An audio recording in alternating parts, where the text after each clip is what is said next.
Hi YouTubers, what we are going to do today is we are going to make a pizza pan door hanger. I'm a big fan of these. They're easy to make.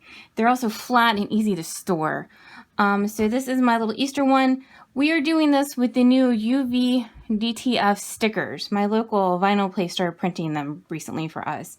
So in this video, I wanted to go over what makes a good print for this and some of just the basics of formulating your print for DTF and getting it uploaded to go send to the printers. And then we will spray paint and make one. I will give you the cliff notes that basically you're going to spray paint your sign and then put your sticker on here if you just want the cliff notes. But I did want to go over some of the things that are specific to getting this to print and look correct on your door hanger. Also, this little guy sat outside on my front door for probably a month now and still looks pretty good. So let's go tell you what you need and then we'll upload it in the computer. Alright, so you will need your pizza pan. These are 17-inch pizza pan dishes from Amazon. I will leave links on the supply list down below. They are, I've had really good luck with these. I tried, there's a $5 one from the Dollar Tree and I did not have good luck with it when I put, this was just vinyl, and when I put it on there, the paint peeled right off. Don't know if I should have sanded better, but I've had really good luck with these, the paint sticking to these, all of that. So these are 17-inch ones. I originally had 16-inch ones, but they're now out of stock. So I would imagine 16, 17, 18. Somewhere in that vicinity for your diameter pizza pan. It looks good on my front door, so that's what you're going to need. And then we're just going to spray paint it. So this is with your favorite spray paint. This, holy cow, gotten expensive these days. I do also sand them and then wipe them with Windex to get any of the dust off. So spray paint, pizza pan spray paint, and then I've been using magnets. I just hot glue them on the back. My front door is steel, so this just I can magnetize to my front door and it sticks. The other nice thing about that is when it's windy, nothing whacks the door, which is really nice. You're also going to need your UV DTF print. So we're going to make one for 4th of July. Then there is, I got a summer one too. We'll probably make a short with these as well. So you will need your print as well. So when you get these, I had multiple prints done. And so when I went to go pick them up, they're all rolled up. So what I just did is I cut them apart. And then I put a book on them, so now that they're flat, because if not, they're really rolled up. They're a bit easier to deal with flat. You're also going to need some painter's tape, because I like to use the hinge method when applying. So the thing to know with any direct-to-film project, this is UV DTF, which means it's adhesive, or regular DTF, which is the one you use a heat press with, is it has the ability to go in any color. Any color, light, dark, anything. It can also print in white. My lettering for this guy is white. It is backed with white ink. So the big thing you need to know is you've got to remove the white square. If you've done sublimation, you can leave the white square in there because sublimation can't print white, but this can. And no printer is going to want to print out a giant white square. It costs them a lot of money to do that. So in anywhere that you have something that is going to print, it is going to be backed by this white ink. So even if it's a little fuzzy part somewhere, it's going to be backed by this white ink. So that's the big thing to know, is you have to get rid of the white square. And if you don't get rid of the white square, most of the time, they're going to send it back to you and reject it. Also, something else to notice, I kind of messed this up. The H was supposed to be out in front. They printed it exactly how I sent it to them. Okay, they didn't message me and say, by the way, did you mean? No, they don't do that. So if you mess it up, it's going to be printed exactly how you sent it to them. All right, I wanted to talk about print quality with the DTF printing. So this is what I meant when I said it can't have a white box. This is an image I did with for a garden flag outside. It's a sublimation image. Sublimation can't print in white. And so this was okay. I printed this as is, and it's on my garden flag. And this would not be a good, this is a great sublimation image, but it would not be a good DTF image because you would have to remove the white because the printer would want to print all of this white for that. And all of this is not, you're just never going to clean it up. You're just never going to clean it up. It's going to be a mess. So be careful of the image you pick. And then this is another dog I have. And see this kind of stuff down here. It's not going to print well. You would do better with a bold, very clean line design for the best printing quality, if you ask me. And then this is our little doggy. This is from my webpage. It's a little set of Patriotic Doggies I did. Anything that says 300 DPI print PNG printing file from me is going to have no background on it. Depending on where you get it and all that kind of stuff, some of them will, some of them won't. A PNG file technically shouldn't have a background, shouldn't have the white box. That doesn't mean it doesn't. So be careful where you buy. So this is our little doggy. Now the other thing, we're in Silhouette Studio, so here's something to know. When you come over here to the little sprockety thing, when I import PNG, auto trace is, I believe, defaultly set on. Now, if you auto trace, it is going to reduce the quality of this image. So if you're going to do this and then send it out to a printer, you're going to want to turn auto trace off. And so like if I send this guy to the printer right now or to cut, it's going to give me the whole box thing instead of being auto traced. So turn that off if you want to send it to the printer for better quality printing. Now in here you can add any text you want to for your door hanger, whatever you want to, you can add it. Is to draw a circle around your, so hold down the shift key so you got a perfect circle, and then hold it and draw it around your graphic here. I'm going to go over here and make them empty so you can see. And then we'll select both of them. Come over here to arrange and then bullseye so it sits in the center. And then you have to click twice and get my little thing here. And then the hello will wrap around. So you can have like an easy way to curve your text around your graphic here. And then you can move them around and you can even,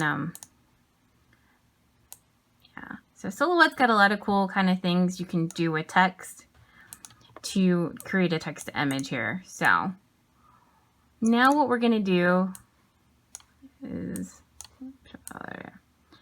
now to go send him, to go print him, you're going to go File and Save As, Save to hard drive, and then we're going to save as a PNG.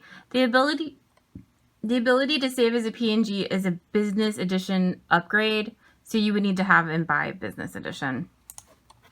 So we're going to save it as Doxy and then save it over here. Now, to get this to print at the right quality for the uploaders, you're gonna have to, it's gonna be 600 DPI. I don't know why, and it's gonna make it really big. And so if you have a very specific design size here, I would write it down so then you can go resize it. I'm not entirely sure what's up with this. So, and then we're going to click transparent background and click save. So if I'm making these for me or if I'm sending something to the printer, what I do is I work in CorelDRAW and I create my background here and make this square however big I need it to be. So this one is 11 by 60. It's the size of one of the gang sheets. And then I just put all of my designs on here that I want. And then I export this as one PNG. Obviously I removed the background. But the reason I put the background in here is so that you can see if there's any spots missing or anything weird that would print weird. So, and then I just export one giant PNG and then upload it all as one design. You can also export the little individual PNGs and then build them in most of the online builders. This is where I print mine. You by no means have to use them. I'm not affiliated. They are local to me, and the best thing about this is I can send them. I've sent them multiple DTF prints, and normally they have them, if I send them in the morning, they'll have them by the afternoon. It does say 1 to 2 business days, but they've always had them in a handful of hours for me. I'm very, very spoiled to have these guys within driving distance for me. So they will you can upload multiple. This is a solvent solvent sticker sheet. You can also do regular direct to print and DTF. They also have sublimation printing. But for UV DTF, here it is. And then these are the different sizes of the gang sheets that they offer. This was the 11 by 60 I just did. And then you can upload your image. And Etsy has any number of custom DTF printing as well. So by no means feel like you have to use this company. I just didn't want to gatekeep and tell you, just go find it. This is a company I've used. They've printed. They've done well by me. I will have a link down below. It is a ridiculously long link, and it'll take you back to their page. And if you give them your email address, I get $5 and buy something. I get $5 and you do as well. I want to be transparent about that. It's just part of the rewards program. If you sign up and are a customer, you can give that code out too and get $5 for anybody else. So, and then you just click upload, and then it keeps and remembers some of what you uploaded. So see, that's the last one that I uploaded, which was the 11 by 60. And you can change sizes in here. Let's close this one. Let's open one of these. And let's build a brand new gang sheet. So all you have to do is you can upload your images from your desktop here. If you upload it, if you send it out at 600 DPI, it's going to come in really big. So you will have to shrink it down in their builder. But it assures that you get optimal quality for your image. Okay, see, we're uploading over here. And then you gotta click on him and it'll bring him in. See, over here we've got a green, so we're in the optimal resolution. We've got to shrink him because he's too big, but there we go. There's our little design, and then you can add them to cart and print them. You can also, they've got various tools over here. You can change his color, which I thought was hysterical. Make them different colors. They also have a remove background tool. Every remove background tool is going to be hit and miss. Sometimes they'll work well, sometimes they won't.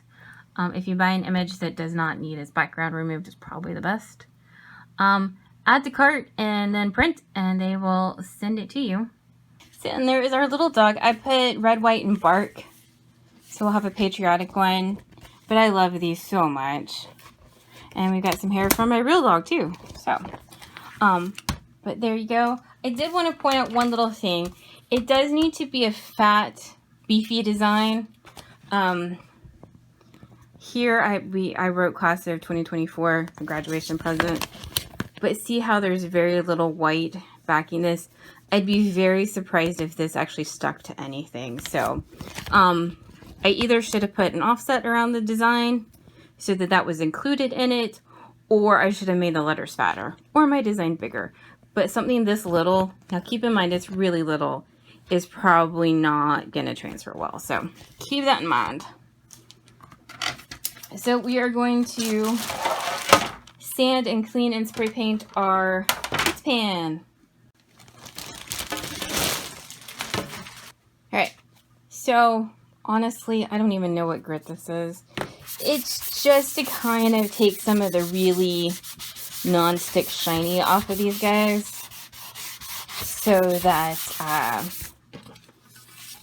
you don't pull up your spray paint after you try to stick your sticker. Just a little light scratching. And then I use some Windex and clean off all of my dust. And I normally try to clean it twice because there does seem to be a lot of dust from it. Also, I spray paint and do the front and the back. Don't really know if that's necessary, or it just makes me feel more complete, but so do as you would like to do. Now you're gonna go off and spray paint this your favorite color. I do like to let these sit for a couple days after I spray paint them to make sure my spray paint has really cured onto my pan, so that you're not at the risk of ripping it up. These little sheets are very, very sticky, so please don't spray paint these and a couple hours later stick it on here. You're probably just going to peel up your paint. So how this is printed is you've got a top sheet and a bottom sheet. your bottom sheet isn't sticky. This top one is. And so what I recommend doing is cutting off a piece, and then I spray paint the back. I'm running out of this spray paint, so it's not the best. And then take your sticky sheet and stick it down here. And let it set for a second. And then pull it up and make sure that your paint stays. If it doesn't, then maybe look at doing something else or giving it longer time to dry. Whatever is the best course of action for you. But you can use this as a little tester. Now I will say I'm going to cut away as much of my little extra sheet as I can to minimize the amount of sticky on my pizza pan. I'm also going to say I should have measured because we've got some overlap, but you know, whatever. Alright, so then I like to use the hinge method with my painter's tape and line it up, and then we'll peel and do half, and then we'll do the other half. Alright, so welcome back to me changing my mind. I just didn't like the brown against the red, so we're going to do the dog instead. So you're going to center him however you would like, and then we are going to worry about it not being centered for the 800th time. And then take your painter's tape and go right down the middle. Now the thing to know, I hate lining things up. Oh, this drives me nuts. Alright, we're as good as we're gonna get. So what I like to do is take painter's tape and put it down the middle of your design, and then we'll hinge up. So we'll do this side and then the other side. The thing to know is that this is much more rigid than your vinyl, your traditional vinyl. So be very careful and don't like fold it in half and put a crease down the middle of it, because it will not uncrease itself. Now I'm going to come over here and peel off my backing, which is going to take forever because y'all are watching me. And peel gentle.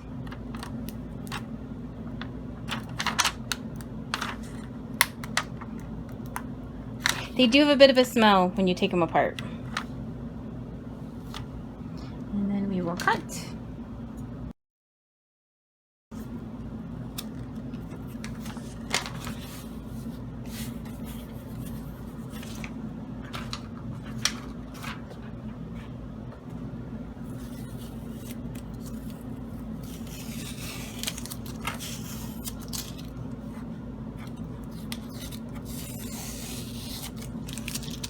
And then we will fold.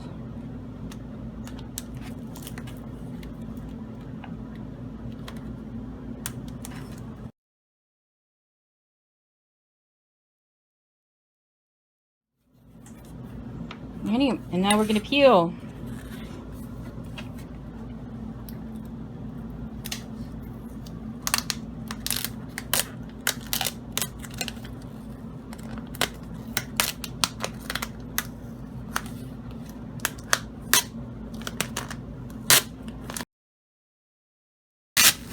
Oh, I was waiting for something catastrophic to happen, y'all. But there we go. So there we go. How freaking cool. Now I did want to tell you two things. If it does tear, I had my little A tear here. Just put your transfer tape back down and then burnish it back down. Nobody will ever know unless they're literally a couple inches from your design. So if it does tear, just lay it back down. I've got one on my door right now it's a bicycle with little tiny spokes. Some of them tore. So if it does happen, I promise you nobody will know. Just put your transfer tape back down and burnish it back. Also, from being outside, I do have a couple bumps. See, this guy is bump free. But after being outside, this one had a couple bumps. So know that will happen, but once again, you're not going to see it unless you're this far from the design. So, and I did want to point out, this guy has been out on my front door for probably about a month. Now my front door gets sun exposure in the morning, and it is open. I don't have a front porch, so it's covered, but it's not, it totally got wet. We had crazy weather, so it has been outside and gotten sun exposure and rain exposure. So it's done really well for the past month. Now, if you put something really red out there in front of the house for a southern summer, I would imagine it's going to be a little chewed up if you leave it out there for a couple months. So keep that in mind with weighing pros and cons of your design, your location, your house, things like that. It can get wet, it can take some sunlight, but be realistic in your expectations. It's not going to be able to take, you know, blazing sun every day. Also, I've been told this is a warm color, the red is, but obviously cool colors do better and don't fade as much. So now all I've done is we're gonna hot glue some magnets to the back, and we will have a completed door hanger. And I guess we'll do this one as a short, so keep watching for that one. And then I just hot glue, it takes 3 of these little magnets to go and make it stay securely on my front door. And then, like I said, the best part is then you just have to stack them. So unlike the reefs that take up so much room, you can have a wide variety of these guys and just stack them up, and they don't take up a bunch of room. And with the ability to upload your own design, you can make any number of very personalized, fun designs for your house, for any occasion. So please like, subscribe, and follow. If you have any questions, let me know down in the comments below, and I will be back with another tutorial soon. Thank you so much for watching.